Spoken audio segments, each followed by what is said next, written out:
Folks, welcome back to the Crossing Swords podcast presented by Batavia Downs Gaming and Hotel. We are a third of the way through the Buffalo Sabres season. I am simply 1/3 of the show tonight. Joining with me, Bunty. How are you doing today, sir? I'm doing great, Gatesy. Well, actually, that's kind of a lie. I'm living in this Buffalo sports hell that is covering and talking about the Sabres and then dealing with the Bills crap on a daily, weekly basis. So personally, Gatesy, I'm doing great. Yeah. From a sports fandom perspective, life couldn't suck more. But that's what it's like to live in Buffalo. That it is. And, 6 months from now, we'll be dying to feel this way. So, take it day by day right now. But, Carson, how you doing? How are things with you today? Doing great. Would have liked to have probably a little bit better of an outcome last night and whatever that was. But overall, Bill season's, important games are to be played. Sabres season, we're starting to get to know what this team's actually like, unfortunately. So we'll have to see how this one turns out with the Sabres, but overall doing well. Yeah, and we're a third of the way through the season, and last night's game was a bit of a letdown. After the Sabres strung together 2 straight wins, vibes are up. It was just kind of the perfect 3-game stretch for this team where they play good hockey. They got Josh Norris back. They're looking like their 100% lineup for the first time all season. And then you have a Flyers game where it felt like any opportunity they could shoot themselves in the foot, whether that be mistakes in their own end, coaches' challenges gone awry, whatever it be, a lot of penalties, can't score on the power play. It kind of went that way for the Sabres. Bunties, what you saw last night indicative of what this team is, a hurdle they just need to somehow overcome, or, something we should sweep under the rug and not think about because it's never going to happen again because the Sabres are never going to let us down ever again in the future. Sweep under the rug? I mean, this is what the Sabres have been for like the last 3-4 years. They can't get any positive momentum going until it's way too late in the season. They just had a chance to pick up ground on a team that's going to be competing with them for a wild card spot, and they just shit the bed again. Like, you look at the standings going to last night. What's the record going to last night? 11-11-4. Now it's 11-12-4. I believe so. And you're like, well, going into the year, we said if healthy, they had a good team, but that they didn't have enough depth to sustain injuries. Well, guess what happens? They start the year with like 5 of their key guys out of the lineup. So they're treading water. You're feeling like, okay, if they can just put something together, maybe they can get in the right direction. And they play teams like the Calgary Flames and St. Louis Blues at home, coming the second night of back-to-backs, and they get their butts kicked by those teams. And those teams are in the Western Conference cellar. You're playing Philadelphia. You've won 4 of your last 6. Maybe it's 6 of 10 overall. And you're up 1-0. You got positive momentum. You scored a power play goal. You let them respond. And then you let them get 3 goals in 59 seconds. Like, what the hell is this team's issue? I love this comment by Kevin. The Sabres are consistently inconsistent, and that's what they are. And it's fair to say that, except for like the thing that's annoying is like when they had the 91-point season, they could go on an 8-game winning streak and they could go on a 7-game losing streak. But you always felt like they could respond with a sustained period of success. This team can't get 3-game winning streaks. Like, it's so frustrating. Like, if they could just get 1 3 or 4-game winning streak, we would be like right in the playoff picture and we could feel good about how things are going. And then how many times do we have to hear about accountability and we need our veterans and our young players to do the right plays? And then it's a 2-1 game in the first period after allowing 2 goals in 30 seconds. And you turn the puck over at the blue line and Tage is just coasting and skating and drifting like it doesn't even matter. You have been the star of this team for the last 5 years. You're the one calling for accountability. You're the one calling for players to play hard and put their hearts in it. And you're the lazy guy. He was the lazy guy. I'm so tired of it. Like, it's so frustrating. Like, because the metrics point, oh, the Sabres are moving in the right direction defensively. They're moving in the right direction offensively. It's just goaltending that holds them back. And then you just see an entire game where it's like, yeah, we don't need this. And it's a 4-point swing. You give 2 additional points to the Flyers, and that's 2 points you cost yourself. And so, yeah, I'm frustrated. I'm pissed because this team does this all the damn time. And in the years past, they had talent deficits. I'm not listening to this whole talent deficit bullshit anymore. There is too much talent on this team to be this goddamn inconsistent. And then even coaching, I get it. Lindy Ruff challenges it. He probably shouldn't have. 99% of the time, that's not goalie interference. But when he's gotten screwed over on 2 similar calls this year, like I understand him challenging it. But then in that moment, you just allowed a goal.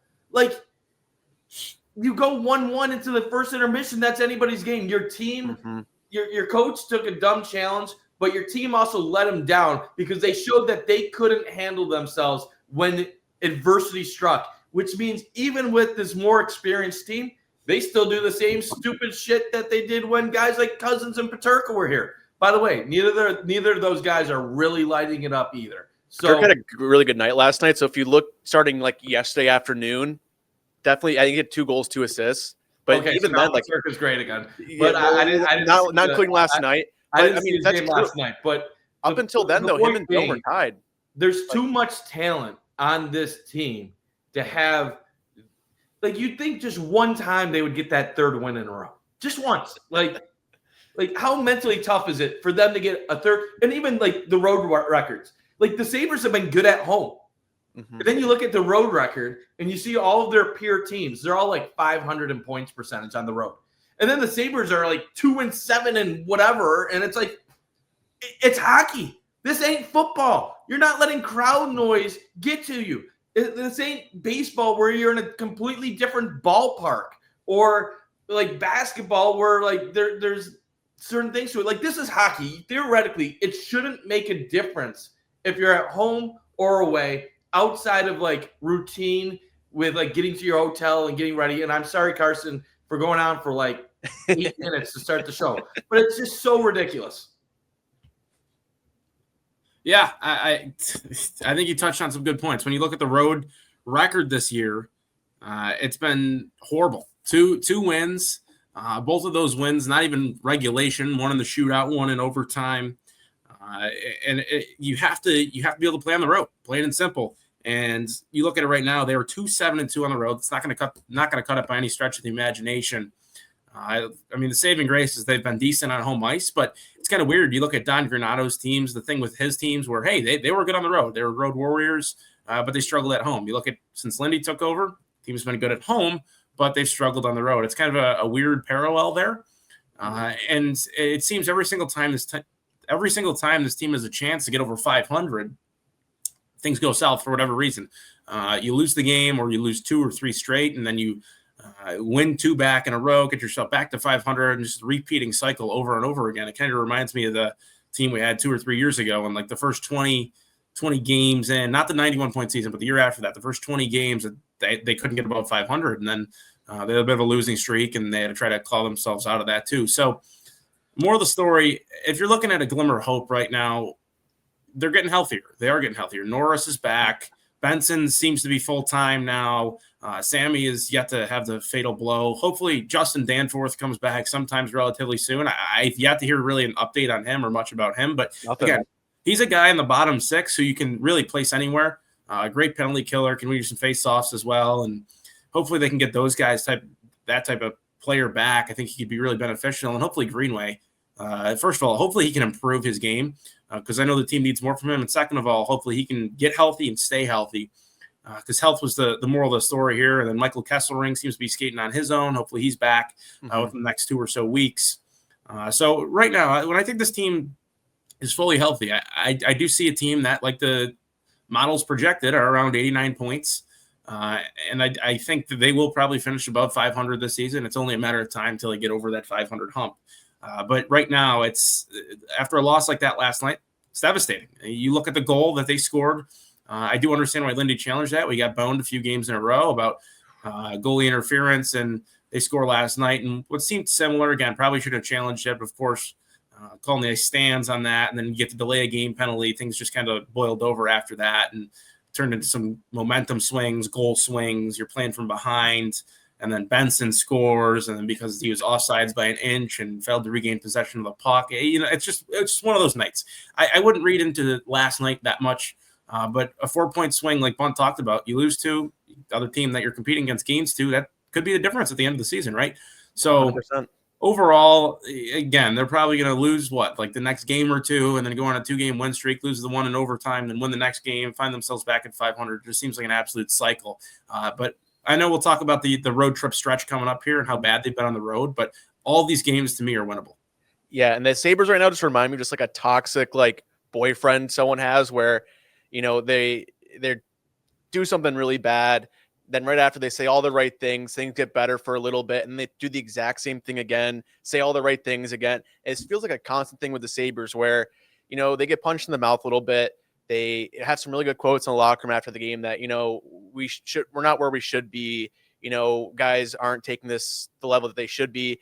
Things are good for a couple games. Vibes are good again. And then just have a big letdown game. And it feels like a constant stretch for this team where they build some momentum, whether that be, Norris coming back, they strung a couple wins together, they beat some good teams, and then they have a game like last night. They have a game where they lose to the Blues on home ice, lose to the Flames on home ice, they had another one on home ice a couple weeks ago. That was a huge letdown. It's very unfortunate because if you look at the games that they've won, they've beaten some good hockey teams this year and done it in good ways. They just have the consistent part of losing games because of mistakes they made. And you look at last night, they just stopped doing the things that gave them success, whether that be, their penalty kill, not getting big stops for them, turnovers in their own zone, like really sloppy mistakes that we've seen from Sabres teams in the past that are really bad. The Sabres are winning games, keeping it simple, getting pucks to net, not doing things they need to do. They find success and they go right back to the things that gave them, losses in the past. So, hopefully this is a game, which I've said this phrase, I feel like a million times, this is a game they can learn from and get better from, but it's hard to have faith in that when they've shown no long-term ability to do that. But we'll see, especially, at least the thing that makes me feel a bit better, Bunty, is Josh Norris is back. He's had 4 points in the 2 games he's been. He had 2 goals, 1 assist night 1. He had an assist last night on Zucker's power play goal. What does a guy like Norris bring to this lineup? Because he was such a big talking point for us in the preseason. We haven't seen him since, the third period of opening night. Yeah, Josh Norris brings top level goal scoring threat. Okay, two-way player, not elite defensively, but he can get by defensively. And he gives you a third premium goal scorer on the Sabres team. So theoretically, if he could stay healthy for an entire season, you're talking about a guy that has 30 goal potential that can go along with Thompson, who has 40 goal potential, and Tuck, who has 30 goal potential. And it's something that kind of solidifies your lineup. He's not really a generator in terms of setting other teammates up. He did get an assist in his first game back the other night, along with 2 goals. But Norris is a high level player. He's probably the second best offensive talent they have behind Tage Thompson. You can argue maybe Benson is a better setup man and does some things better in that regards. But in terms of putting the puck in the net, I think Norris is probably their second most natural goal scorer. And that includes guys like Alex Tuck, who I think has an ability to do that. Now, the biggest issue with Norris has always been staying healthy. Now he's now up to 3 games this year, matching his Sabres total for last season, which I know was post-trade deadline.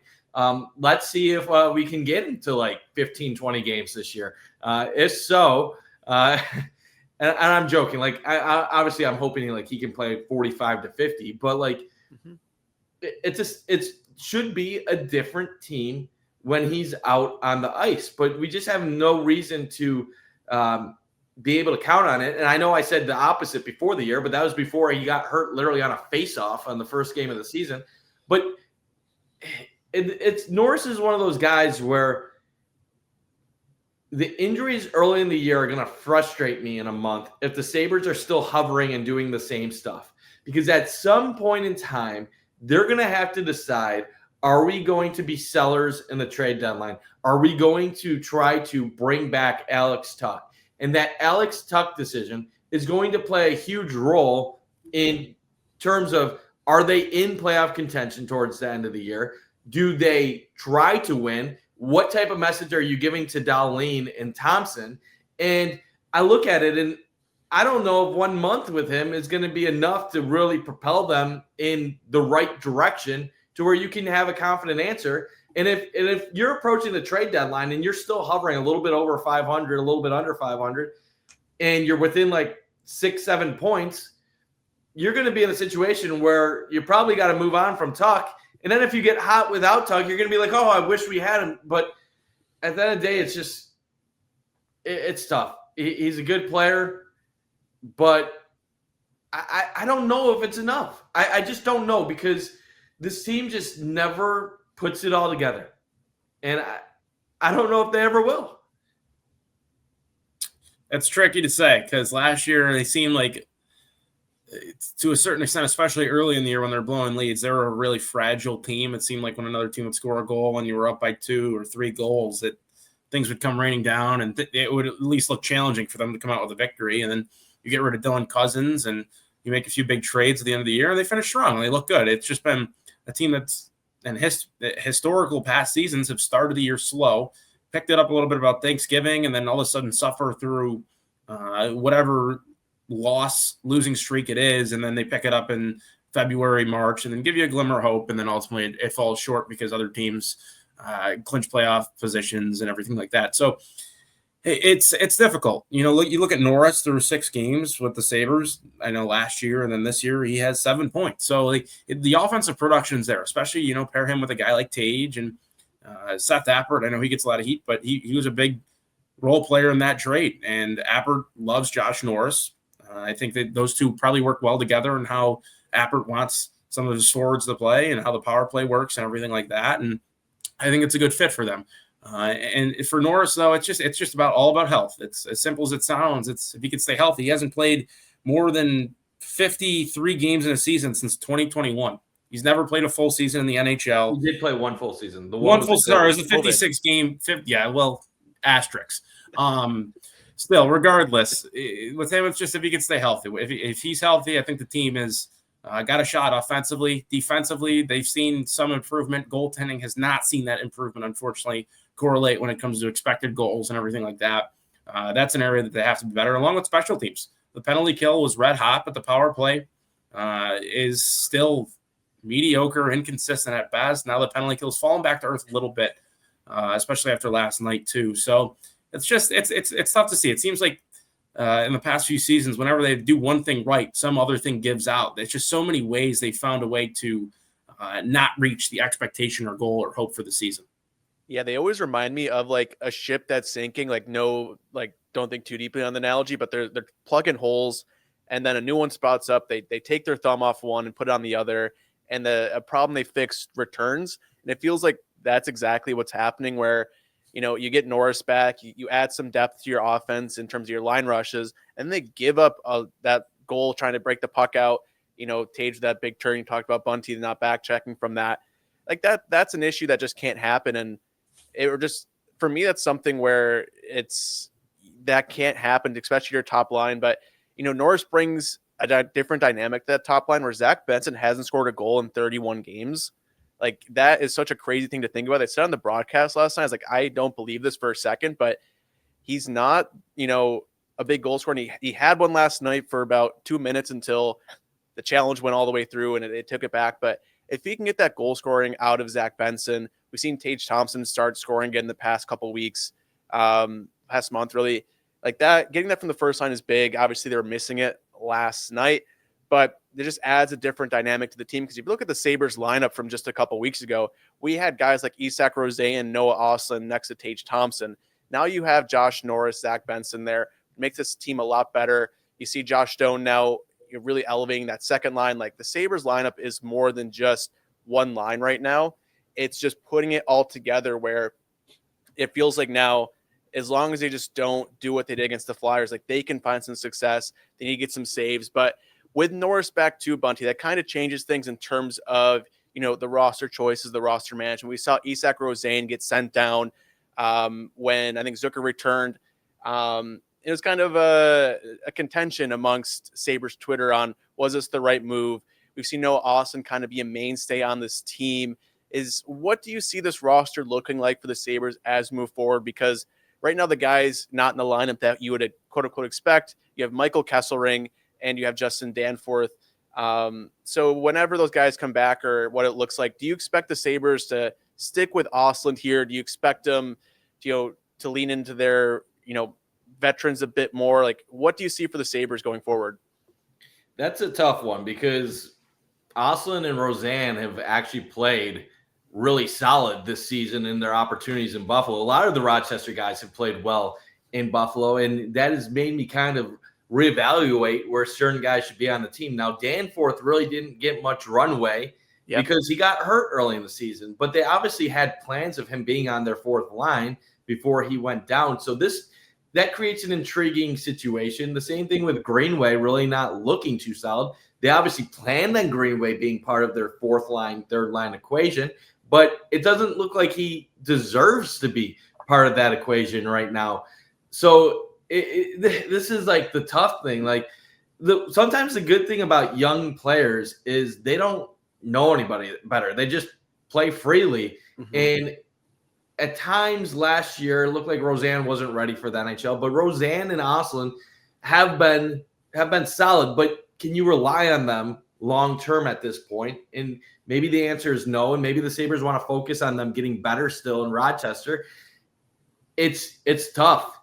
I would honestly feel more confident with certain guys like Roseanne still getting opportunities in Buffalo. But where is there room for guys like that? Probably not much when you got guys like Thompson, Tuck, Doan, McLeod, Zucker, Quinn, Norris, Benson. Like you don't really have room. And a guy like Lindy is never going to put skill guys on his fourth line because he doesn't want his team to be too soft. So I think that basically means like when healthy, Roseanne's going to be in Rochester for now, unless a couple guys drop down. I think Greenway is probably going to be either fourth line or a guy that's going to be fighting for time until he's fully healthy.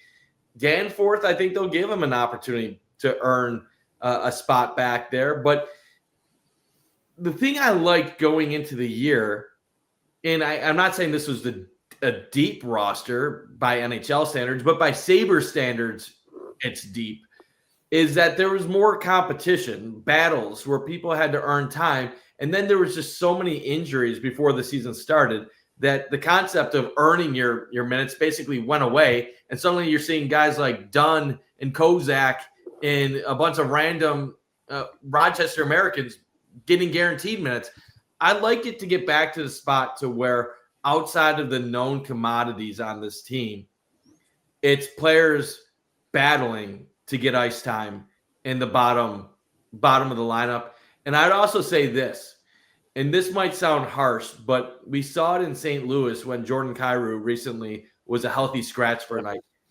If Lindy sees Tage Thompson coasting on a play and it leads to a goal, scratch his ass the next game.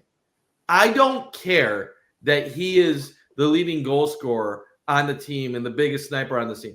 How many times do guys like that on the Sabres that are supposed to be the leaders and the top players on this team hurt the team?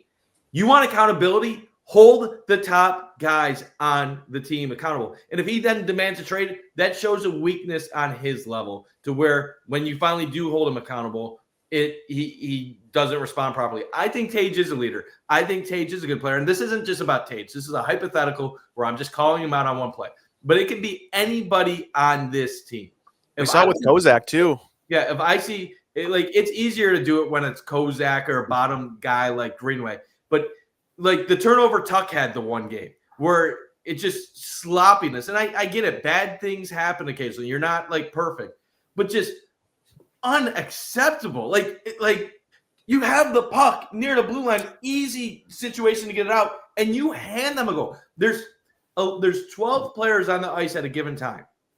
You are literally one player on that side. All of your other teammates are in other parts of the ice. All of the other opponents are on the other side of the ice. And you give it to the one person that has a 2% likelihood of scoring a goal, and you give them a goal. The Sabres need to start getting to the point where the players have to realize if I screw up and it is the result of being lackadaisical or being lazy, that I am going to pay a price. And you know what? this could be awful. Like this could, because people are going to say this is like 90s, 80s hockey coaching where like you're like basically burning bridges and everything. This team stinks so bad. I don't care if they burn bridges. We've missed the playoffs 14 years in a row. Like if they got to piss off some stars, whatever. We've already pissed off Jack Eichel and Sam Reinhart and half of the other guys that have played on the team. What's a couple more? These guys aren't Jack Eichel or Sam Reinhart outside of Rasmus Dahlin, of course, being a star. Like, light a fire on them. Like, maybe they'll hate Lindy Ruff and they'll have two responses. They'll either battle to shut him the hell up, or they'll just quit on the team. And by that point, just trade them and get rid of them because they weren't going to be mentally strong enough to take you to where you need to go anyway. So, I don't know.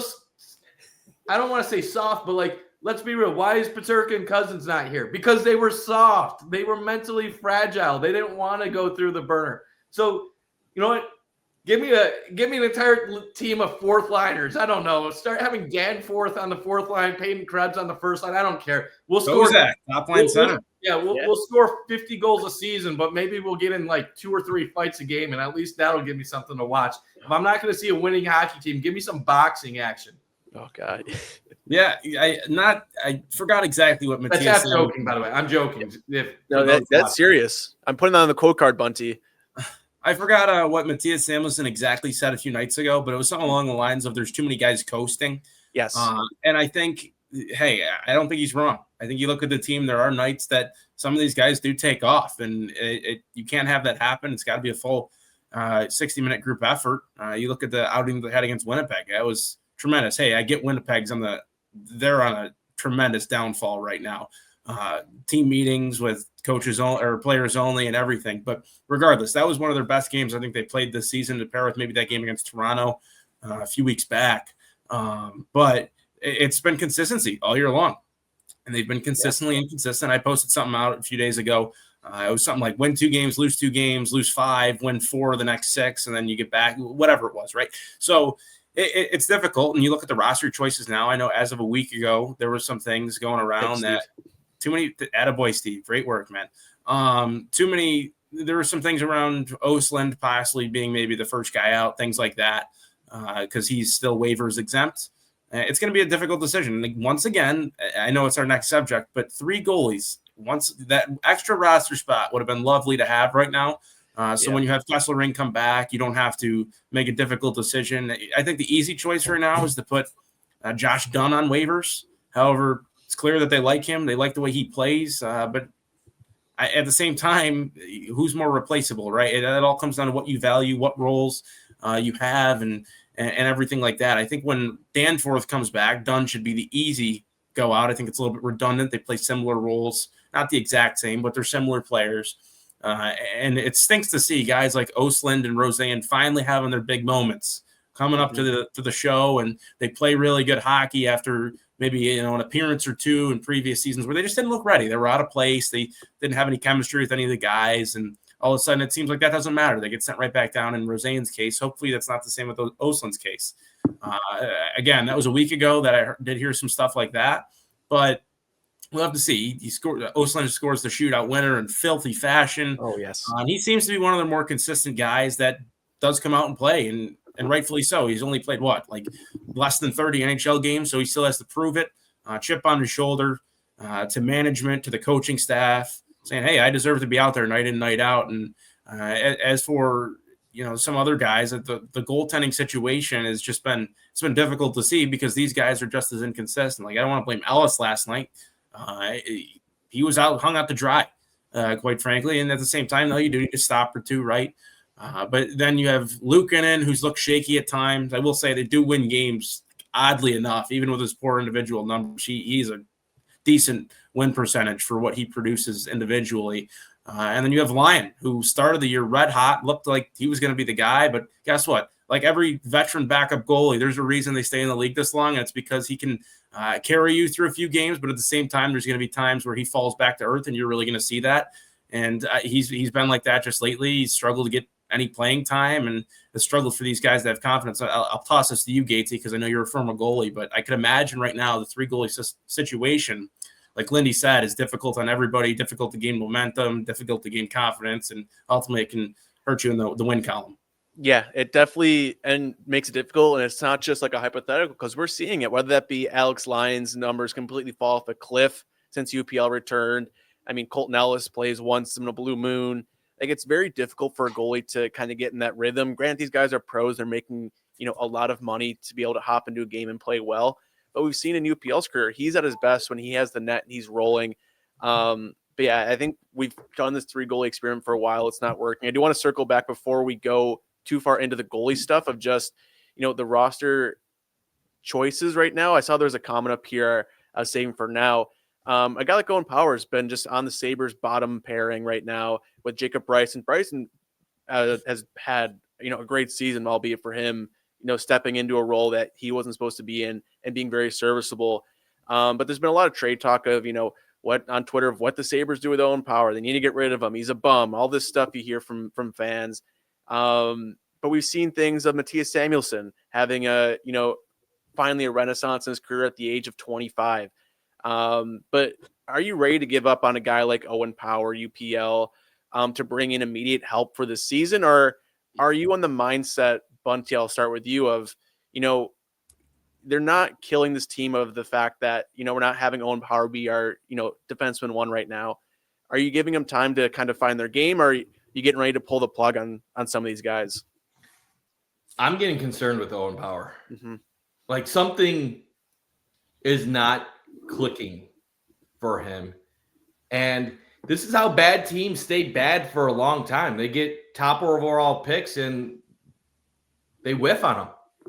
And this is the thing that sucks about the drought so much, is that the Sabres had number 2 overall picks with guys like Sam Reinhart and Jack Eichel, who were like the elite future stars, but they built the team so poorly around them that by time they were getting ready to reach their prime, they wanted out and they hated everything about what they were taking part of.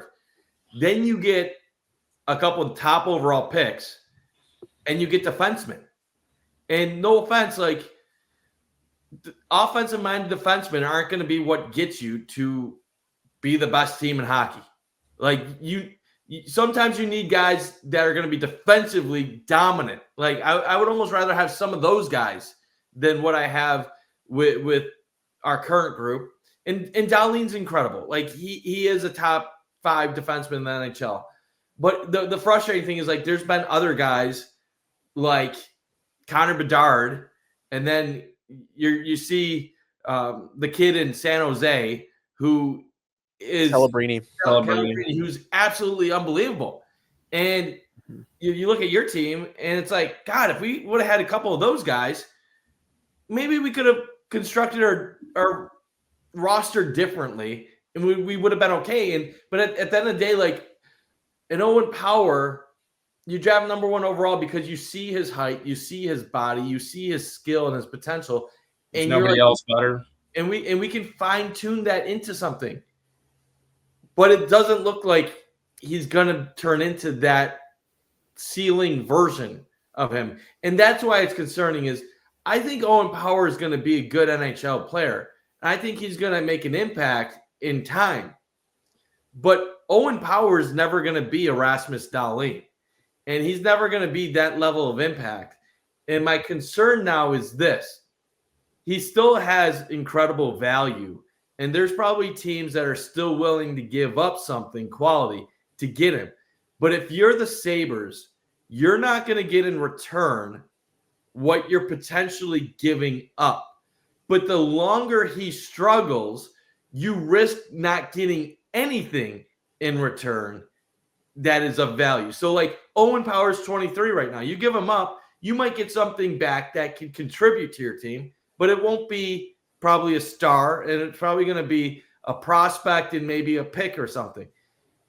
You wait another 2 years, Power has another couple minus seasons.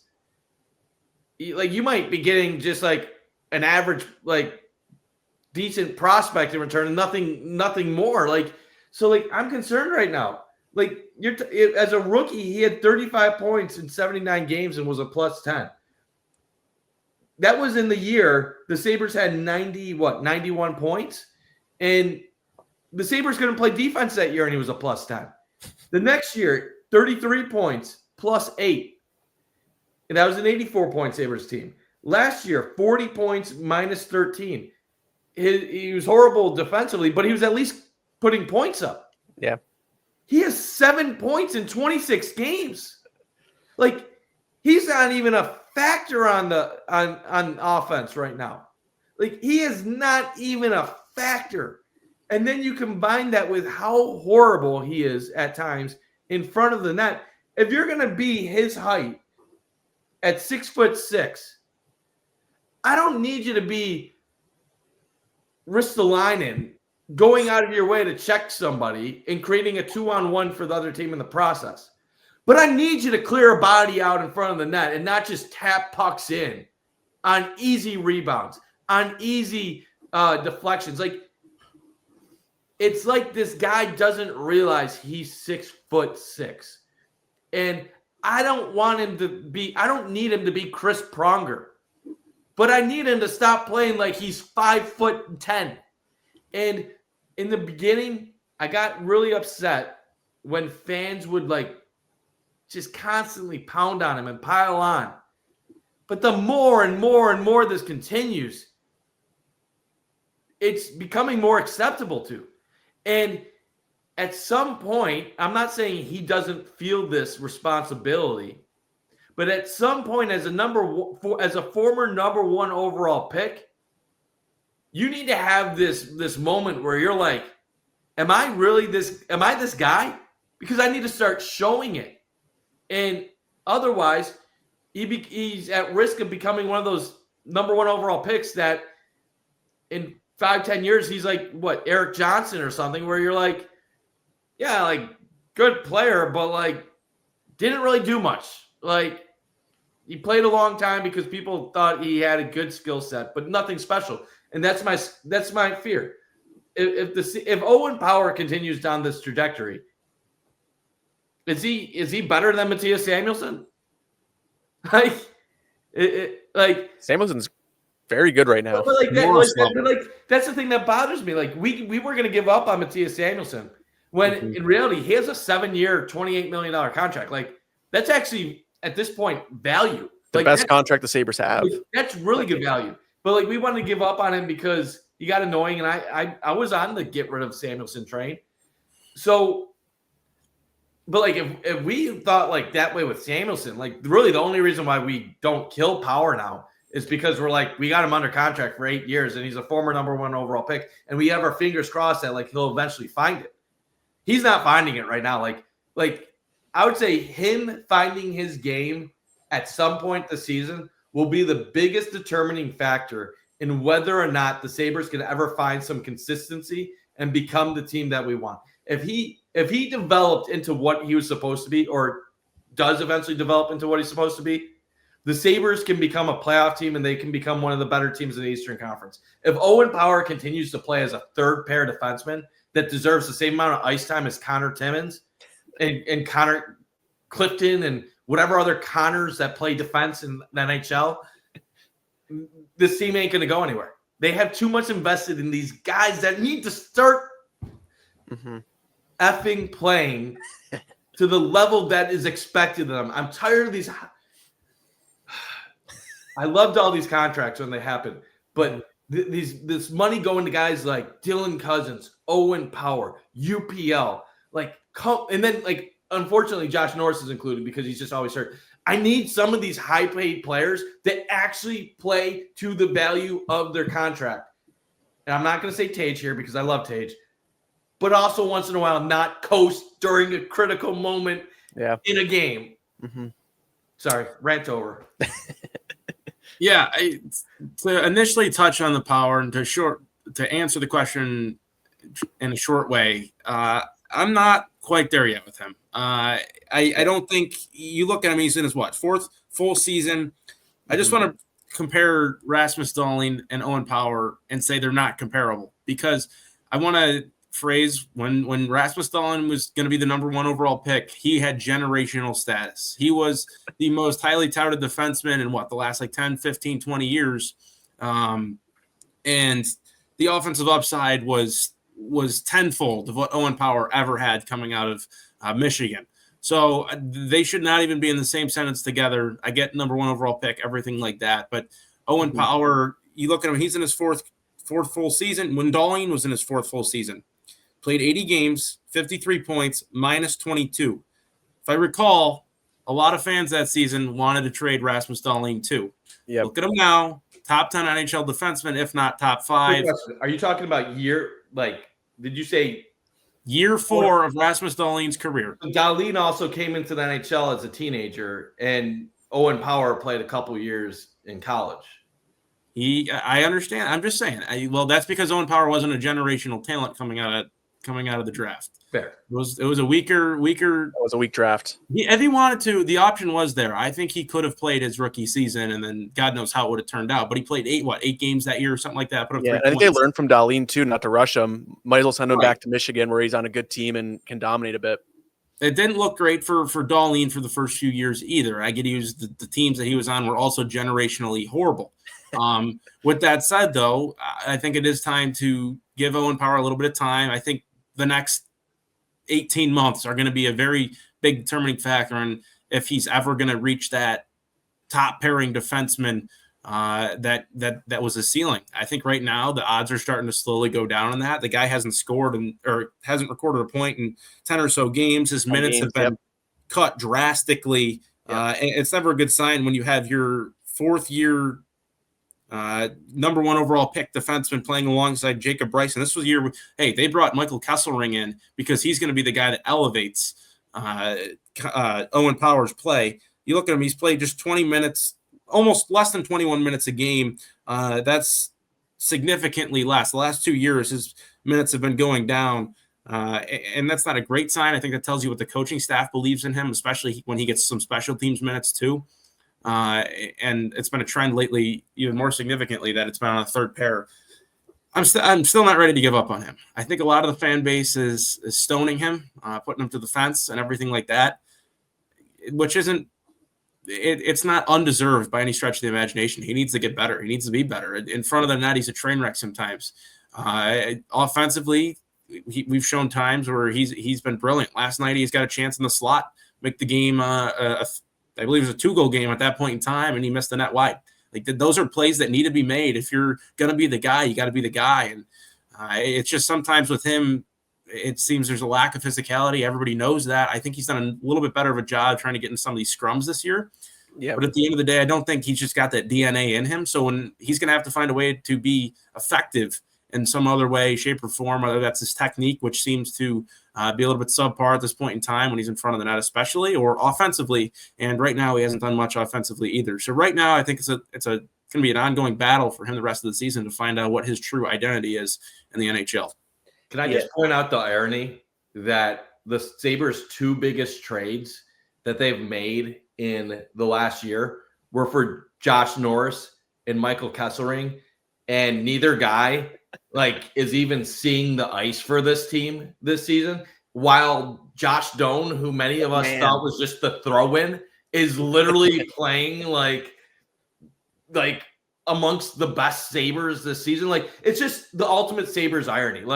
When they give up Savoy for McLeod ends up having a 50-point season, 20 goals, and people are like, "Oh, crazy!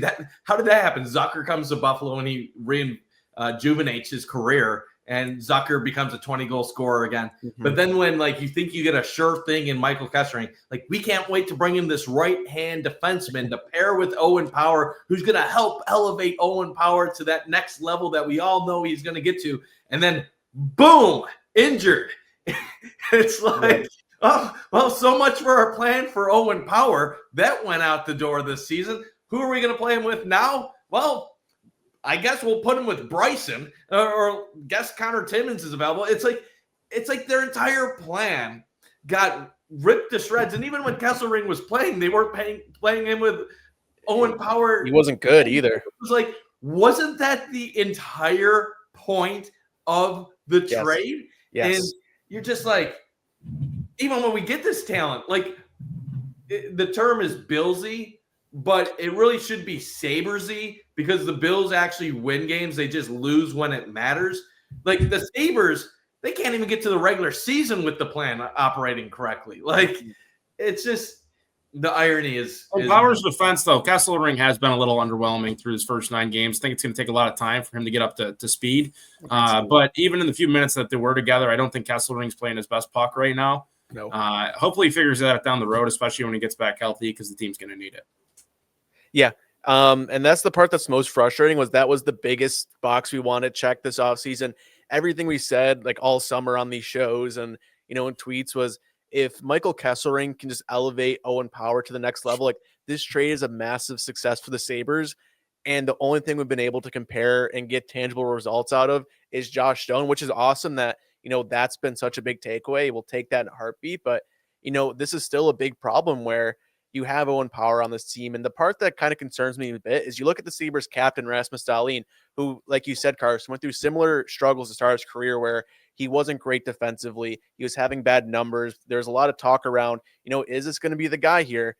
And the fact that hasn't been able to help Owen Power, where you have a guy on your team, your captain, your leader, who's gone through the same struggles and, he's not been able to get himself to that next level is a bit concerning. But you look at all the top guys for the Sabres right now, all those conversations have happened throughout their career. We look at Tage Thompson, who got to Buffalo and was bad for a while, and then somehow magically just turned his career around overnight. Matthias Samuelsson this season, Rasmus Dahlin. You kind of look up and down the Sabres roster. A lot of these guys have had, rough starts to their career here and have found success. And that's, unfortunately part to do with the Sabres development and throwing guys to a level they're probably not ready to be at. But this is a situation they're in now where, they got to figure out what to do with Owen Power, with the UPL. And speaking of that, Sabres are just stuck with 3 goalies right now. They've been running this now for over a month. We're trying to figure out what's going on. So last game Colton Ellis plays, it gives up 5 on 35. UPL starting to find his game. Alex Lyon, has played twice this month, got pulled after 3 shots against Colorado. Bunty, I'll start with you. Where are you at with these goalies? I'm gonna let Carson go because he has to go at 7:30, and then we'll continue. We're in a 2-man. Yep. Yeah. Yeah. So, 3 goalies is never ideal, especially it's like when you have 2 quarterbacks, you really don't have one. At the beginning of the season, it was justified because all 3 of them showed promise one way, shape, or form some upon a time. Right now, I think reality's kind of kicked in, and no one's really taken that position and ran with it. I think that's what Lindy and this group's looking for. I think they're looking for a guy, hey, can we ride you 6 of the next 9 games or 7 of the next 10 because you give us the best chance to win regardless of how the defense plays in front of you most nights. And nobody's shown that. It was Lyon at first through the first 5 games who thought, oh, well, maybe we got something here. And I still have faith in Lyon. He's a veteran goalie. He is what he is. It's nothing like he's going to be a Vezina type of goalie. It's just he's been in the league for a long time. He's a true professional, and you're going to get a guy who's around 900 save percentage and a little over 3 goals allowed. That's how his career's projected. And Colton Ellis is a guy who you hope he's looked good throughout the ECHL, the AHL. He's earned his way. He's earned his stripes to the NHL, and he's shown moments where he's been brilliant. He's also shown times where maybe he isn't ready. Maybe he deserves to go back on waivers, and if we risk losing him, well, that's tough luck. We have to get that extra roster spot because maybe they value that over that extra goalie, which clearly they don't right now. And then Luukkonen, a guy who was good for 30 games a few years ago, not just good, great. Helped get the Sabres possibly in a little bit of a playoff race towards the end. And since then, it's been the definition of a roller coaster at its finest. And we've seen him at times this year look brilliant again and make some really timely saves. And also there's been some nights where he single-handedly lost us the hockey game. So it's really difficult to exactly tell. But I think right now they're going to probably have a date in mind, at least if I was running the show, that we have to have a decision by this. This is getting ridiculous. We're an NHL team. We can't be running 3 goalies all year long because right now you have the crisis that 3 goalies has led you into with, well, now we have guys getting healthy, but we prize these players and we're going to have to send them down. So who do we send down? What do we do? We're going to have to reward guys and, take all those things into account. It just makes everything a fiasco and unorganized. And we're seeing that right now with Osland, Roseanne.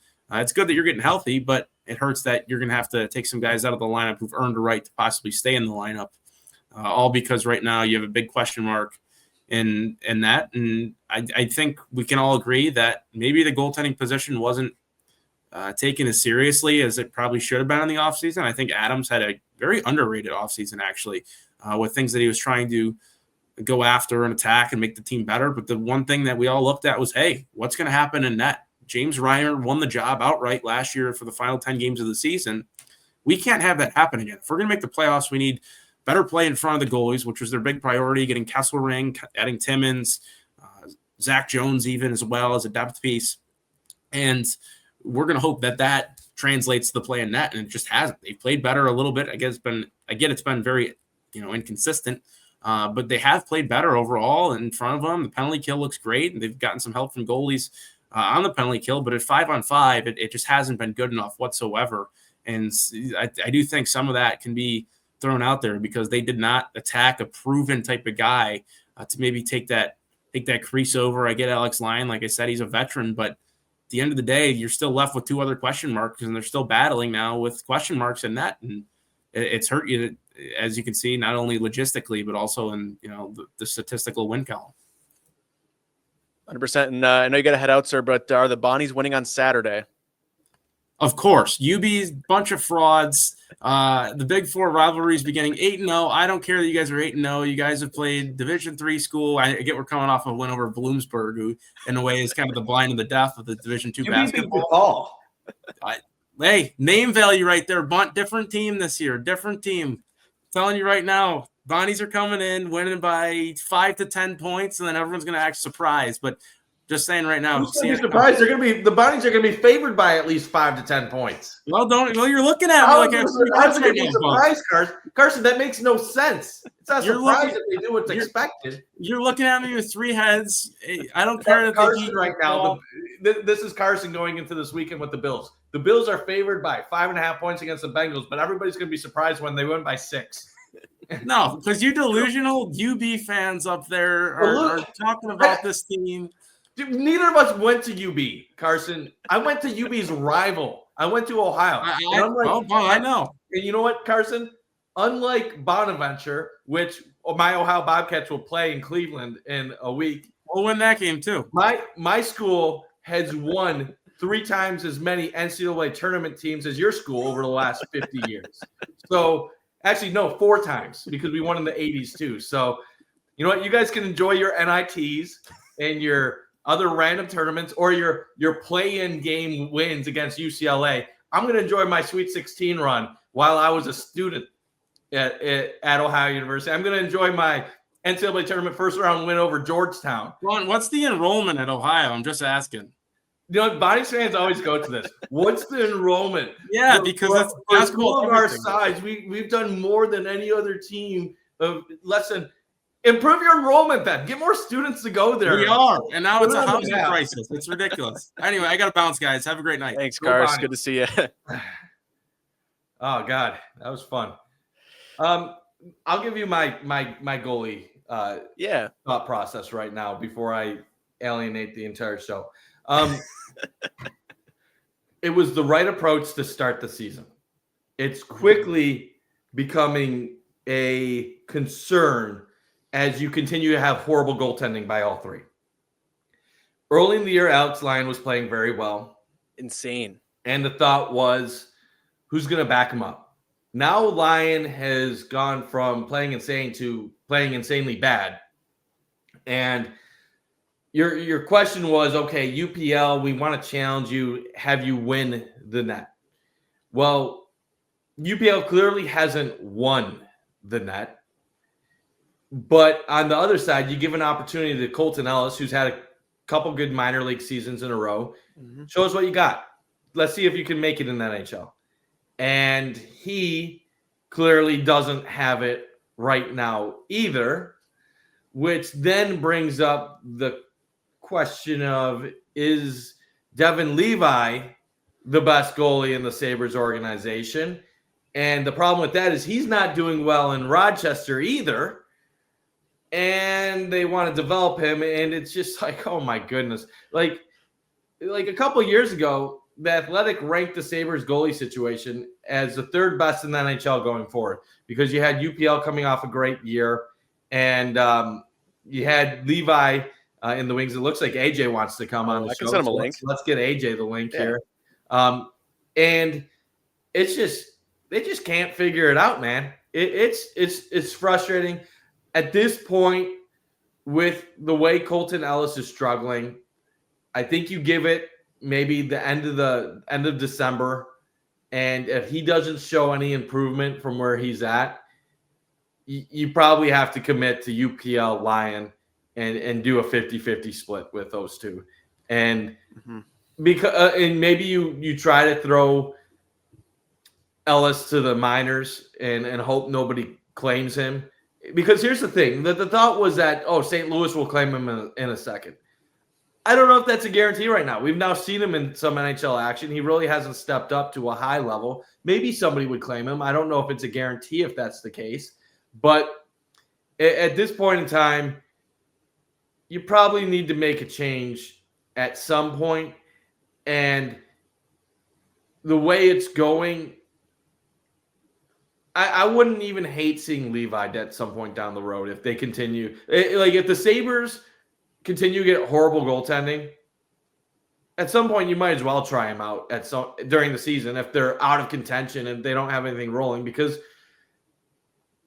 we can't just be using development year for Levi until he's 25, 26, 27 years old. At some point you got to see, can he crack it in the NHL? And it's a mess. It's a mess. No matter who they try, they can't figure it out. And the tough thing is, I know they struggled against Philadelphia, but the metrics are actually showing that they're getting better on the defensive side, and their goaltending still stinks. And it's really kind of crazy that they have 3 goalies that all rank in the mid 50s and lower in expected saves. And that's almost impossible the way goaltending works in the NHL. You throw enough random darts at the board, someone is likely to stand out. And there's certain circumstances where your defense just stinks and you allow a lot of goals because you're allowing fast breaks and you're allowing 2-on-1s, odd-man rushes, and you're on a penalty kill a lot. But, that's not even the Sabres. The Sabres goaltenders, I've never seen so many goalies that just whiff on, an easy shot or just misread a situation or overplay something. And somebody made a really good point about it. And I know you defend UPL, and this isn't just a UPL thing. This could be anybody in the Sabres. Yeah, 100%. But when you know your goalie, when you know you can't rely on your goalie to make a timely save, when you know your goalies are a little bit panicky and they overcommit to certain areas, that's going to impact you as a player in front of them. Yeah. Because you feel like you have to block the puck or you have to do this or that because you don't trust the people behind you. And it's just sad because it's year 15 of this crap. And how many years did they actually get decent goaltending? Maybe 1 or 2 with Leonard, but inconsistent. Olmark had a couple moments, but Michael Neuwirth was great for 2 weeks before they traded him for playing too well. Yeah, it's just one of those things where it's they've been starting backup goalies now for 3 or 4 consecutive years. And it's frustrating. Craig Anderson looked like a really good goalie because he was the only goalie that's had notable starting experience. In even Reimer in comparison to UPL looked a lot better. And I like the Lions signing, but at some point, and I know what the analytics say. They say signing an $8 million goalie doesn't guarantee you're going to get an $8 million goalie production. Of course not. But when you have $4 million between the cap and you, why not just go and do it? Nothing else you've been doing is working. So Allmark helped get Ottawa to the playoffs last year. Would have loved him in Buffalo. I understand that was never going to happen, but nope. It's tiring. Well, it is tiring, and it'd be nice for the Sabres to go get a guy, but we're going to get ourselves a guy right here. AJ Cybulski, welcome to the show, sir. How are you doing today? We're third of the way through the Sabres season. What's going on with you? Yeah, so this is my first ever in season Sabre podcast. I really don't talk much Sabres besides with Bundt on the phone every day. But yeah, I think I just want to start with this, and I don't know if I'll let you guys kind of talk about it. I know you're talking about goaltending, and I think the other night when they scored 3 goals in 59 seconds, and it was kind of bad luck, and the review, the bounces didn't go their way, and I think when you score a goal like that, it was a great play from Doan to Zucker, right in the low slot there for the goal. Yep. I think you just need to respond better. So now you're going to get to the road trip needs, but I just want to talk about like Dahlin and Thompson. And I know Dahlin's a great player. And Bundt will say like, well, you don't do this with Josh Allen. Well, the difference is Josh Allen's an MVP that's got great playoff stats and performs when it matters. And Rasmus Dahlin and Tage Thompson, quite frankly, have never really done anything in their career. I know it's hockey. It's different.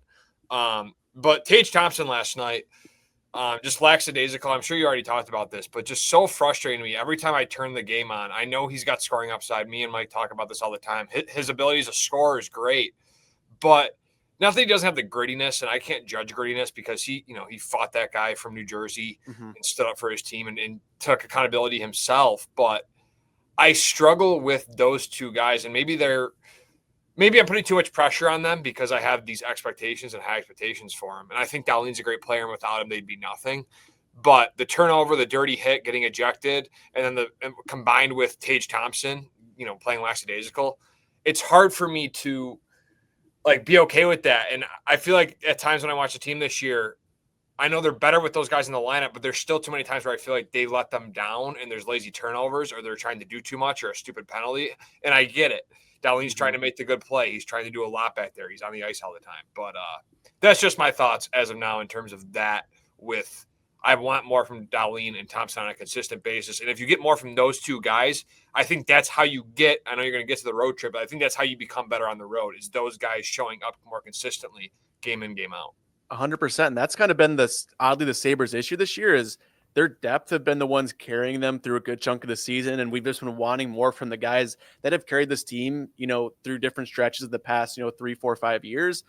And, we started to see it kind of recently. Tage had a 6-game goal streak, and we're getting flashes of the goal scoring that we've seen in years prior. But, mistakes like that, AJ, just can't happen, especially when you take in the context of the 2 goals they gave up right before that. Like, you need your first line to be so strong in your own zone. I'd rather have them take so much pride in their D zone, win those battles, make your goalie lives easier, and then you can score a couple goals. You don't even have to worry about scoring 5, 6 goals game to win. They can take more pride there. They can do the little things right. Look at Florida, who wins championships. Look at the Penguins run.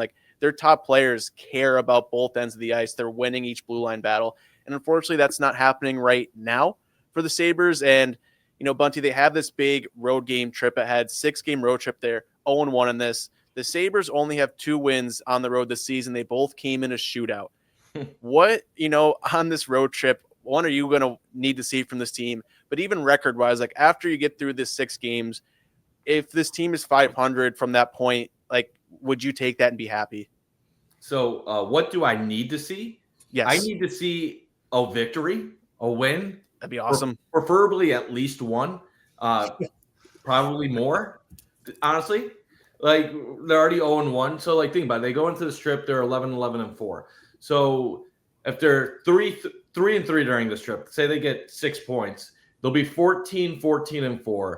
So, that would get them at 32 points in 32 games. That's not feeling that good with 50 games left, being on an 82-point pace, but you would still say, okay, we're alive. And those 3 wins would be more wins on the road than they've had the entire season. On the road. So at this point, that might be a minor miracle for them to go 3-3 on this trip.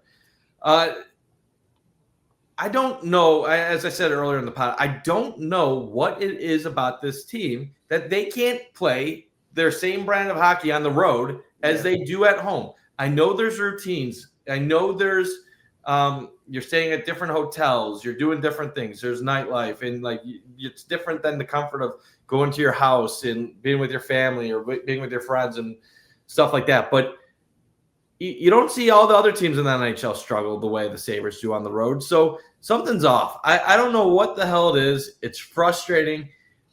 You're playing a team in Winnipeg that you just handled the other night, but I feel like that's actually going to play to their disadvantage. Yeah. The Jets aren't going to take them lightly. They're going to want some payback. It's a hard atmosphere to play in. a tough arena, and I expect the Sabres to lose against Winnipeg.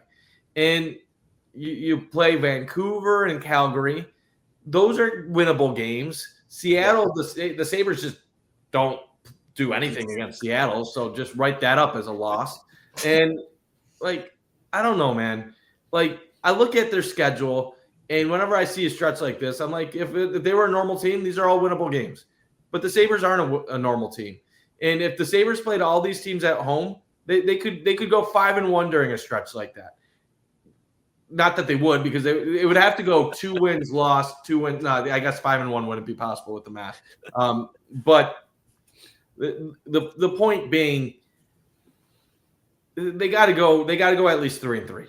They got to go 3-2 the next 5, and I'd prefer 3-1-1 the next 5. But I just have zero confidence in this team to do it, and it makes no sense. It makes no sense. Like in the past, when the Sabres struggled, they were bad at home. They were good on the road, like you said. And a big part of it was the fans were so negative at home, like they just wanted to get away from the crowd. And like now they go in opposing buildings where they should have nothing to fear, and they can't even play. It's exhausting, and it just continues to show like this organization continues to be the most mentally weak franchise in pro sports. And this is where I also will blame some of the higher ups and not just the players. I think the players are a big part of it, but I also think when you have an owner that doesn't give management and coaching and the players all the proper resources to be the best versions of themselves, well, then don't be surprised when they coast at times and you see them not bring everything.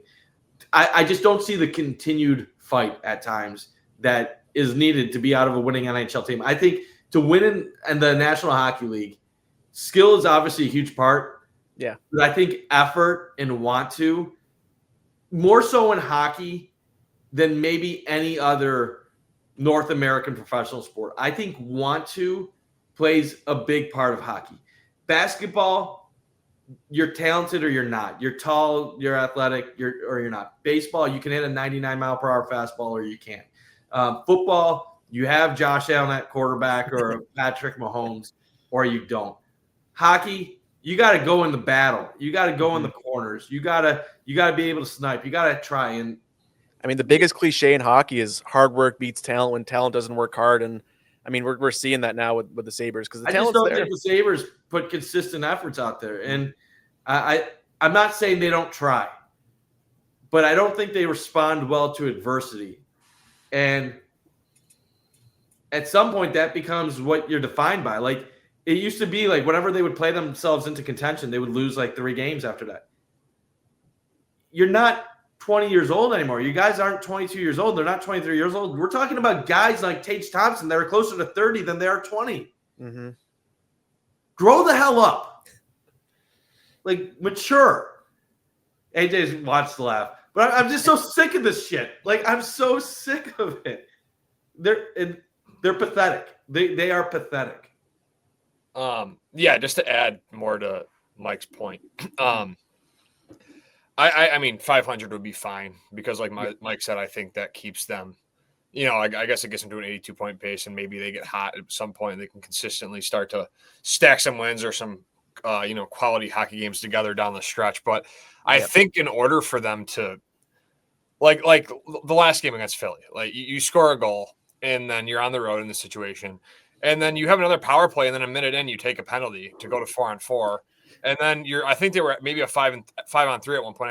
I know they killed that penalty, but like you can't respond with that, especially on the road against a really good, I wouldn't say a really good team, but a team that you're chasing. Yes. That, they need the game just as badly as you do at this point in the year, with a very congested Eastern Conference. So I think for me, it's not having these blunders. Like Mike said, they don't really respond well to adversity. And I think when stuff doesn't go their way, they don't get the challenge call right, whether you agreed with it or not. That kind of all just spiraled. You get a bad bounce, and then it spirals. And then, Tage is playing careless, and then Dahlin takes the penalty. So I think just throughout that game, And even late, like you're dominating, in my opinion. They had like 13 or 14 shots in a row or something at one point in the second period. And then you let up a goal on a rush and all that goes to waste. So like why, like that can't happen. Like you need to make either the goalie, I don't know who that was on.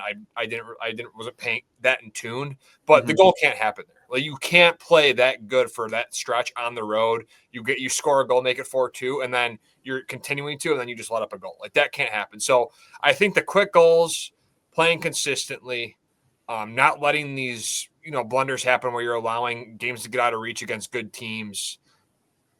Games are really a coin flip every single game in hockey. I know obviously the better team has a better chance, but like the Sabres were favored as a 2-6-2 team on the road against Philly, who was really playing well the last, 4 games. I think they were like 3-1. So that was weird to me. And that's why I thought Buffalo was going to win against Philly, because Vegas was like, why, obviously hammer Philly in that situation. But I don't know. I think you need your power play to be better as well. I think on the road, that's really important to settle in. I think they've had chances, but they've just thrown it away. And when you saw when Dahlin wasn't on the ice, how stagnant it was. They weren't moving. But Byram and Tage were playing, pitch and catch. Like me and my dad in the backyard. No shots were getting on net. So I think they need to establish a power play, and they need to be able to mentally, physically just be strong. And that's how you're going to win on the road. Like Mike said, it comes down to grit in hockey most of the time. And I do think basketball's a big grit sport too, especially when it matters. But there is grit in basketball, but a little bit different. Yeah. Like you mentioned Thompson and Dahlin. Those are the 2 guys on this team. And Thompson's coasting, and Dahlin's taking a 5-minute major penalty and getting a game. It was right. Like it was. If that was Dahlin or Tage getting that hit, that was like I saw some defend it. Like that was a dirty out of frustration. Yeah, and you know what? I don't hate Dahlin for like doing it. Like I'd be pissed off too. But it's like you're the captain, you're the leader. We can't lose you. You're the only reason we're good. Like. So, like, when Dahlin takes that penalty, it's over. And, like, I know you're down 3 goals in these games, but, like, in the NHL, even if Benson's goal would have counted, you're 1 goal away from making a 1-goal game. Like, you're going to lose, but show that fight. Like, the Sabres have too many moments where they fall down 2. They battle their ass off to, like, tie it up, or they take over the game, and then their goaltender will allow the weakest damn goal you've ever seen. Like the Sabres will be piling on 13 shots in a row, 2-on-1s where they're just failing or they're overthinking it. And then some other team will get a puck and it'll ricochet in the air and they'll hit it out of the air with a stick. And and you're just like, that's what the Sabres need to do. Like the whole last game, the Sabres are getting offensive zone time late when they're down 3, but they're overpassing it at times. They're overthinking. They're trying to make perfect plays. Just get the puck on the net sometimes. Let Zucker get a rebound. Let Doan get a rebound. You got these guys for a reason. Stop missing the net when you're right in front of it. Like, hit the goddamn net once in a while. And, like, Philadelphia is not, like, the most talented team in the world. Like, knowing another thing, how many people all offseason said Trevor Zegras was nothing but a skill guy that wasn't going to make it anywhere else? Zegras is now a star in Philly. It's like we keep getting told this guy can't work here, this guy can't work there. And then Buffalo I don't even hate the Kevin Adams moves, but it's like you see these people succeed and you see the way some of these opponents play. Like Philly they just brought it. And I don't know how. I know it's not all effort. Like I know the Sabres aren't intentionally going on the road and falling behind 3-1 early. But at some point, like the Sabres need to know, like, if we're going to be one of the bottom teams in the NHL, we're going to have to battle our ass off every single time we take the ice. And for whatever reason, for a team that's lost as much as they have, I don't think they have that mentality. Like, they shouldn't have to get their guys, like, hit hard, or they shouldn't have to allow 2 goals to realize, oh, we have to wake up in this game. No, first period, 0-0, they should be thinking in their head, we're going to lose this game unless we bring it tonight.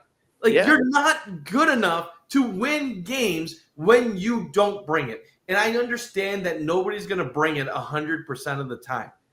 But do they realize they are the cellar dwellers? Like, It's like when you play the Jets. It's possible to lose to the New York Jets in football, but you really shouldn't lose to the Jets unless you don't bring it. But the Jets have to bring it every single game to have a chance. The Sabres need to think of themselves as like, we're the Jets. We might win some games, but we're winning games when other teams are coasting against us.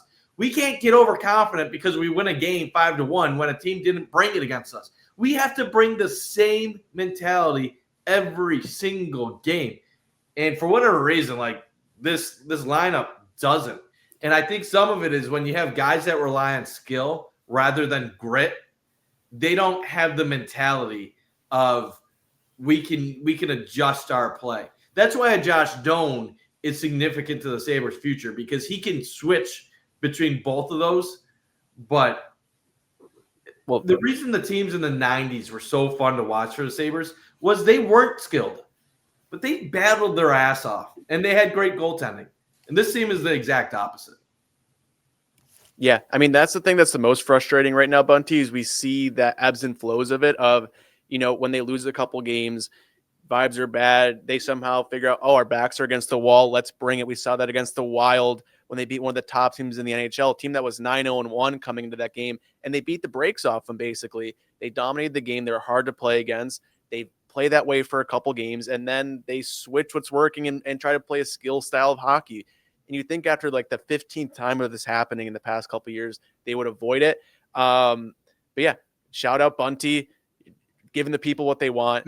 And yeah, that's where it comes into the leadership, like Steve's saying, the coaching aspect of these guys, for whatever reason, can't get ready. And you see the guys that are having success through sustained periods of the season, that Josh Doan, the Jason Zucker, even guys like Beck Malenstein, they just show up, they work hard, they play. And granted, he's on the fourth line, but you're seeing guys bring energy and they get rewarded from that, because you're not going to be able to score your skill goals every night. But you're seeing how, the goals the Sabres give up. A lot of the times it's other teams just outworking them in front. I would love for the Sabres to see that, going into the second third of the season, Bunty. And as we start to wrap things up, I'm going to kick it to AJ. We're third in. The Sabres are a little below 500. Look, if I would have told you before the season, I'll frame it this way, that the Sabres would have gone through all these injuries and, they're finally healthy third of the way through and they're at 500. Is that somewhere you'd be happy with and something you can look ahead, or, is it just something that you see this team and you don't think they're going to be able to get over the hump anytime soon, at least mentally? Yeah. So I guess I don't know where Mike's going to go with it, but no, I'm not pleased. A third through the season. I struggle because I know that injuries played a role. And obviously, losing Norris in the first game with a fluke injury on a faceoff. I was actually like third row of that game on the Sabres side, and I saw him go down. It was the weirdest injury. Like, I don't know what it was, but I'm glad he's back now. And we'll see what he can become and what Benson looks like and how that line kind of plays itself out, that chemistry. You're still down Kesselring. We don't really know when Kulik's going to come back, but yeah, I think they have the guys now that you need to start seeing consistent hockey. And a third way through the year, even when they've been missing guys, and even when guys have been in the lineup now, like they're still playing. I don't want to say the same brand of hockey, because I think we've seen more signs of brilliance in their passing, but we've still seen the same lows regardless of who's in the lineup. And even when like some were considering an AHL team, like Mike said, they still had moments, right? Like they were still playing, like they weren't as successful, but they were still playing at a good enough level to win some games during that time. So I'm not pleased with it. And it just feels like the same old, a young team that has some, better veterans than it has in the past, below average goaltending, a power play that's not really figuring it out.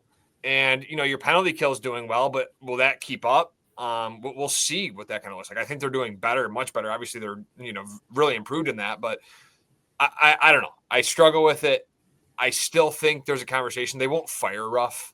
It won't happen because Kevin Adams like to hire too much and they won't do that in season. But I think like we sit here and we're talking about the players in this, and I get it. And I don't want to say fire Ruff. I don't think that's even a feasible thing, but there is a thing where like the consistency is an issue, and maybe it is the players, and maybe they're not listening to him, and Ruff's preaching it, and similar to Sean McDermott, right? Sean McDermott's preaching it all the time.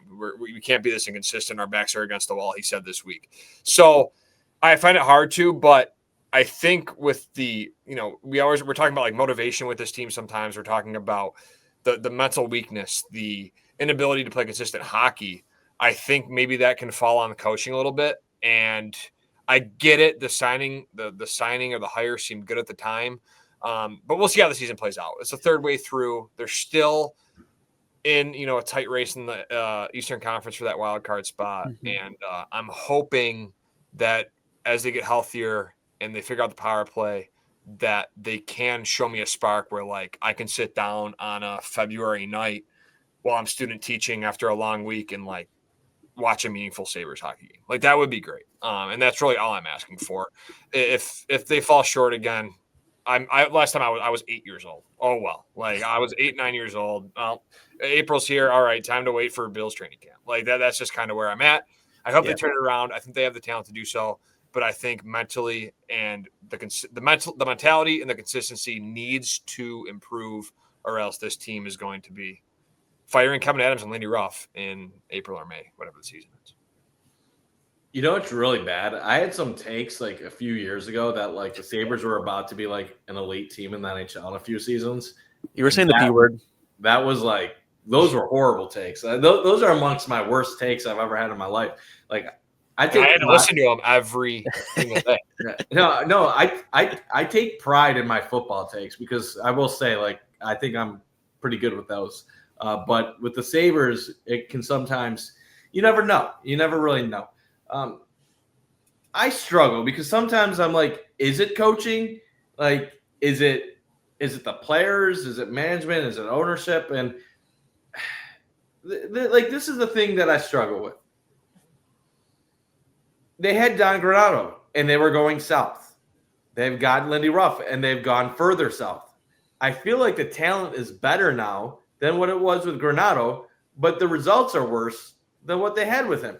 So in one way, I think I have to say coaching is definitely an issue because I think this team has too much talent to be as mediocre as they are. So, Yes, I'm going to say Lindy Ruff with this squad is an issue right now. But then at the other end of the spectrum, sometimes at coaching, it takes 1.5 to 2 years for players really to get their best version of themselves. Now, that shouldn't be the expectation every time, but we've seen it with Lindy Ruff teams where sometimes it takes them 3 years to get to the best version, and then they take off. But wasn't the initial like hiring of Ruff to it was about accountability? Yes. I'm like immediately turning the franchise around with the talent that like he believed in it. He saw it. Yes. And that's what I'm saying. It hasn't worked out that way. Yeah. This is where I struggle. You see a guy like Rick Tocchet go to Philadelphia, and Philly's playing really good hockey right now. And I don't think Philly's that great of a team. So is that Rick Tocchet being a great coach, or is that Philly finally just getting to that level where their guys are maturing at the right time and they're getting better? I don't have that answer because Rick Tocchet, for most of the rest of his coaching career, has only made the playoffs twice, and he's missed the playoffs 6 years or whatever. But he's had a 109-point season in Vancouver, but then a year later he gets fired by Vancouver after having, 90 points. I see guys like Paul Maurice coaching the Florida Panthers to 2 straight Stanley Cups, and Paul Maurice has a losing it might not be losing anymore, but for most of his career, he had a losing record as a head coach early on in his career when he was in Hartford and Carolina. Like Paul Maurice, for his career, now he has a great record, but like he missed the playoffs the first 4 out of 5 years he was a coach. 4 out of 7. Let's see this. He made the playoffs 4 out of 11, 5 out of 12. Paul Maurice made the playoffs 5 out of his first 16 years as an NHL head coach. 5 out of 16 years. But now the coach has 2 straight Stanley Cups and he's gone to 4. Was he a bad coach early in his career, or was he just coaching for a shitty run organization?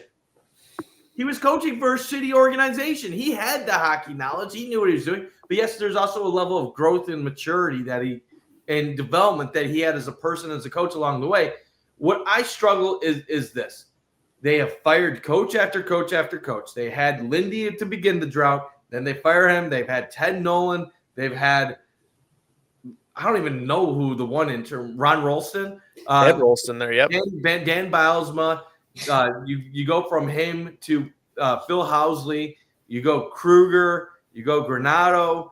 You go Lindy. Like, they've had a million different coaches. They've had offensive focused coaches. They've had defensive coaches. They've had experienced coaches. Dan Bylsma was a Stanley Cup winner. Lindy has been around for many years. They've had super inexperienced coaches with Soccer Phil coach. Housley. You had Ted Nolan, who came back. So Lindy's not even the first retread Sabres head coach to come back during this drought. You've had developmental coaches in Ralston and Granato. Like, they've tried everything from that point. The GMs, they went after Tim Murray, who would trade away every prospect in the world just to get one credible NHL player. They've had Botterill, who was supposed to be great, who didn't do anything. Like, now you have a GM that doesn't do anything. But it's like they've tried everything. I think at some point in time, I think what it comes down to is you just have a bleak, dark organizational culture that might be beyond repair unless they somehow get lucky one year, have a breakout season, which is then able to attract some players to sign and come to Buffalo, which then gets them out of it by luck to where they find the right guy who can take them to the right place. Because you think about it, if the owner isn't all invested in the team and he cares about the contracts of assistant coaches and he has a relationship with his GM, he's not getting rid of the GM that he needs to get rid of. But he's also not giving him the proper scouting staff and the other advisors that he's needed for those years. And then he's forcing the head coach to keep assistants that might not be the right assistants. But if you're not doing things at the top because of money, you're probably also not investing in some of your facilities and other things like you need to. Then you add in the fact that Buffalo is not a desirable market. It's a cold weather city. The fans absolutely hate the team and the players because of all the losing. So players don't want to come here. And you're like, and then the players on the ice know they're trapped and that they're not going to go anywhere and that they're not going to win. So it's almost like, how do you fix that? You got to fix it by making bold, brash decisions. You have to go against the grain. You almost have to be the team that's like, you know what? I know it's not smart to give this guy $13 million, but I'm going to overpay to get this star to come to Buffalo. Or I'm going to bring in Brandon Shanahan, and I'm going to hire Dubar to be our head coach, and I'm going to make some bold moves. And if you don't do that, you got to kind of just hope you luck into it. And it's crazy, man. Back in the day, if the NHL saw a team like the Sabres miss the playoffs 15 consecutive years, they just would have expanded their playoff field. So they eventually would end the drought. Like, back in the day, you used to have more than half the teams make the playoffs. It was impossible to go on a 15-year drought.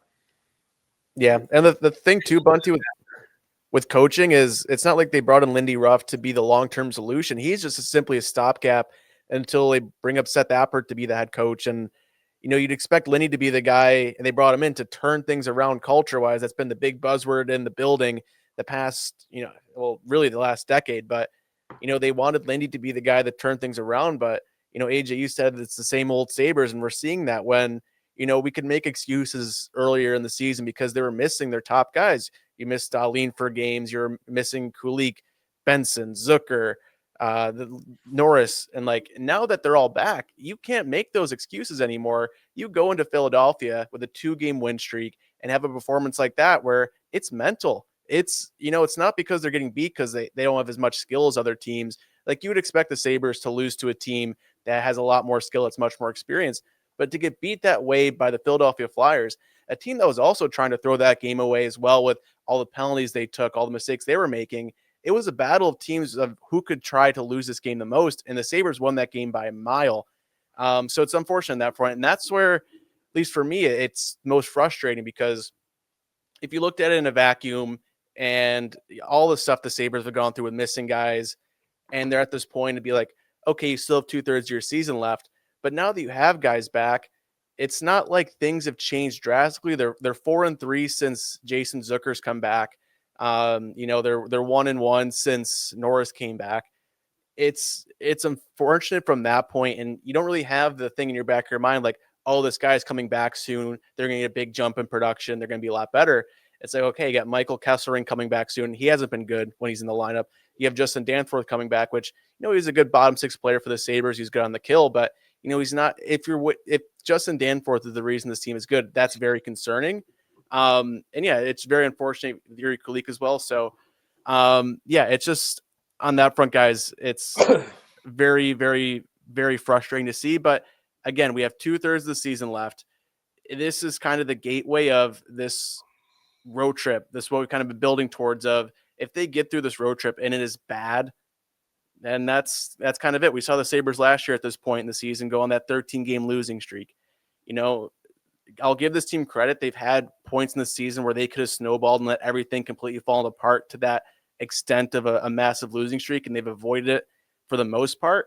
So we'll see. I think this road trip's a big thing going forward. But Bunty, do you have any final thoughts before we wrap this episode up? I don't really have too much. It's just the next month to 2 months is going to be critical for this team and in their future. I know people have talked about if Thompson or Dahlin get discontent, you could be entering another rebuild. I just have no belief they're going to rebuild no matter what happens. They have Dahlin and Thompson under contract. Could they trade them down the line at some point? Yes. But they're not trading them for prospects and for nothing. You can't do that when you're on a 14 going on 15-year playoff drought potentially. If they do eventually move on from those guys, they're going to try to get credible players back and just hope that those guys slot in and make a difference.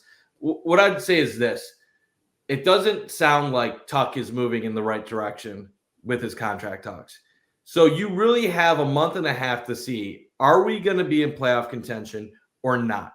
If they're in playoff contention, I think the Sabres might just keep him just to try to end the drought and hope that maybe they can talk him into making a different decision in the offseason. If they're out of it, I'd expect Tuck to get traded. 100%, Steve. This is going to be really important to see how they do when they have a healthy Norris, Benson, and Zucker. I think with those three guys, even with how sloppy the first third of the season has been, that the Sabres can at least stay in this wild card race going forward.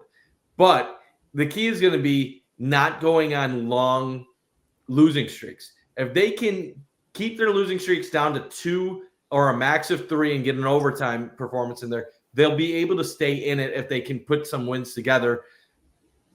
I would say this. A lot is going to be determined in the next 2 months.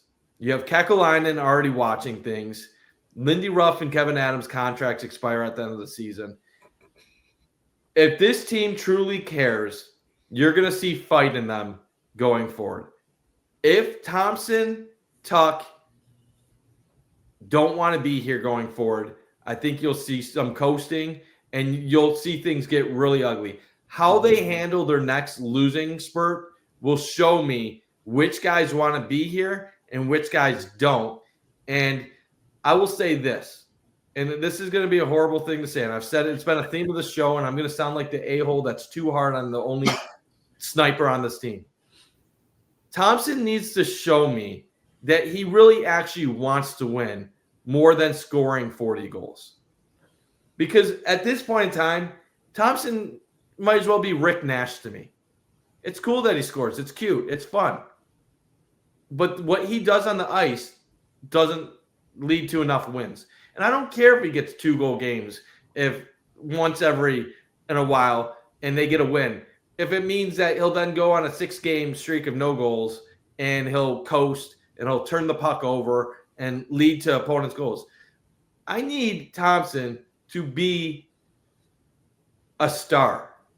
And I don't know if he has it in him. I don't know. Dahlin gives me the fight I want on a nightly basis. And Dahlin might not have the best plus minus, and yes, he might make some dumb plays, but I never question Dahlin on a nightly basis. I have far too many questions about Alex Tuck and Tage Thompson on a nightly basis. And if those are the two guys that you're looking at to carry your offense, I don't know. It's almost like when the Sabres got rid of Eichel and Reinhart. And I'm not saying like Eichel and Reinhart aren't amazing. They're great, great players. But Eichel and Reinhart in Buffalo, they were never elite. They were good. They were never elite in Buffalo. And Eichel had 1 year where he was around a point of player. He was around a point per game, but he wasn't like 100-point, 35, 40 goal player. And when the Sabres got rid of Eichel and Reinhart, 1.5 seasons later, they had 91 points, which killed every single season they ever had Eichel and Reinhart. They had less talent on that team than they entered that year with less talent than that they thought they had the last decade. And they had the best season of the drought. Sometimes I wonder with these guys, when you're the star on a bad team, are you really doing what needs to be done to win? Or are you doing what you need to do to make yourself look good? And I think that sometimes there's a little bit too much of this. I can coast. Coach can't call me out. They need me. What are they going to do? And I think if I was Lindy and I knew I had a 2-year contract and I was likely done, I said this earlier in the show, let's start fires. Let's burn this whole fucking thing down. Like, no more accepting any shit from anybody. Everybody on this team besides Rasmus Dahlin is expendable. And I'd fucking let them know it. Yeah. Fair enough. I got 2 quick thoughts. One, Josh Doan's a dog. I know I brought a lot of like bad points or didn't sound too uplifting. That's just me as a 25-year-old, Sabres fan. But like, Josh Doan's a dog, man. Like the fight he does, the way he crashes the net, even his passing, like there's a couple of just like, I don't know how to explain this, and I'll try to explain it. Like his movement and his ability to know when to pass it or know when to make like the extra move or the hesitation or whatever you want to call it. Like he's just very comfortable. He's got good body control. He's strong. So I just really liked that part of the trade. The Kesselring didn't play well when he was on the ice, and now he's hurt. So I don't really know the purpose of elevating power with a guy who didn't even look good. They didn't even use the power, and he's not even on the ice. But the second thing is I think, I do want to see more from Tage, and I talked about that at the start when I came on, but I think the goaltending for me, they're going to have to find a guy. And I think lately it has been UPL for me. I think they've played the best when UPL's been in between the pipes. Lyon had a good start. I still like Lyon over Ellis. I think Ellis is a little bit, I'm not a goalie like expert, but I think he gets a little bit, he moves too much in the net for me. Like he gets a little too more like he's focused so much on where the puck's going, which is why like even the bad bounce, like I think he just assumed that it went across the ice and he didn't even realize that it deflected, and he probably would have had time to recover. It's not like it was a rocket off his skate and it was flying fast. I know it was still a bad bounce, but just I think I like Lyon over Ellis at this point. So I do want to see still Lyon and UPL get mixed work, but the 3-goalie system needs to go. They need to shut that down. They need to find consistency in that back end, because as much as the injuries have hurt this team, I think the goaltending with the three goalies have been using has been even worse in terms of how it's affected the team. Because on a nightly basis, we don't even know who's starting in goal. As the fan, do the players even know? Before, I'm sure they're communicated with that, but that's not going to give your team confidence. So they need to find goaltending, and even if it's not the greatest goaltending, just a guy that can go in there and make timely saves and make a save when you outshoot a Phillies team on the road and you have all control in that game. I know they were down, but you need that guy to just make that save. So that's where I'm at. Goaltending will be the key down the stretch, and I think UPL is the guy right now for me. And I know Mike's not a big fan of him, but from what I've watched and what I've seen from the Sabres team the last 2-3 weeks, I think UPL gives them the best chance to win right now. And that might change, but I think Lyon and UPL down the stretch is going to be the key, and hopefully they can play consistent like the rest of the guys on the ice. And if not, like I said, I'll be sitting there in May with the same feeling I've had since I was 8 or 9 years old. So yeah. And I 100% agree with you on that, AJ. And you look at UPL's last 4 starts, he has 3 wins, and he's finding his game slowly. It's not going to be perfect. I think progress for him isn't going to be linear. But if you look at like an overarching, we look, 10 games down the road, how it looks there, I think it's going to be overall better. And we just, I said last night that I'm done with the Colton Ellis experience, and a lot of people were upset with that because, the Sabres didn't lose because of how he played, but this just isn't working to the extent the Sabres needed to at this point in the season. And the risk and, the detriment of having 3 goalies is not worth the reward we're going to get out of Colton Ellis. I don't love how he plays. He's a gamer. He'll make saves toward the end. He stopped his last 18 shots last night, but he let in his first 5 of 17, which is obviously tough. And, goals go in from different ways, but yeah, I don't love how he plays. So I think that's going to be a longer term thing for the Sabres. I expect UPL to start on Friday, but again, we'll see what Lindy Ruff does, who's, in the starters net and morning skate tomorrow. But I imagine he's going there. But yeah, I think this stretch here, guys, is huge for this team. If they can survive this, road trip, get wins, in regulation, look dominant. Steve, Colton Ellis, there's a talk with like 30 days, they'd have his rights from that point. So it's tough because I don't even know what team would want him. Because again, no one really wants 3 goalies, and even teams looking for goalies now. You're looking at Edmonton, like they want a guy who they know can save pucks. Is Colton Ellis an improvement over Stuart Skinner? No, it's kind of getting the same thing. So, I think it's going to be an interesting stretch for the Sabres. I don't think the return they're going to get from Ellis is worth what they're doing right now. But gentlemen, we've had a great show here. We've talked a lot of things. It's been an up and down Sabres season so far. And I want to thank the over 2,500 people who stopped by tonight to listen to us talk about the below 500 Buffalo Sabres on the year 14 of a playoff drought. It always means a lot to us. Thank you, Steve, Brandon, in the chat all night. Awesome to see you guys. And gentlemen, I'm excited for the stretch here, just from the fact of I think we'll have a better understanding. Ideally, the Sabres team will be a lot more, they're going to be healthier through the stretch. We're going to have a better understanding of what this team is going to be, who they are out this get-go. So, I think we're just going to take it one day at a time, get through Friday. You got winnable games, like you said, Bunty, in Vancouver, in Calgary. We're going to learn a lot. I want to see the next level from Tage Thompson. If the Sabres are going to have any success, they need their top guys to be top guys, both on how they play and in the locker room. So if this team is going to win, they're going to have to pull themselves out of, bad spots. Kind of in one now after that game, but we will see from there. And gentlemen, thank you again for stopping in tonight. Thank you again for everyone here. This has been the Crossing Swords podcast presented by Batavia Downs Gaming and Hotel. And let's go Sabres.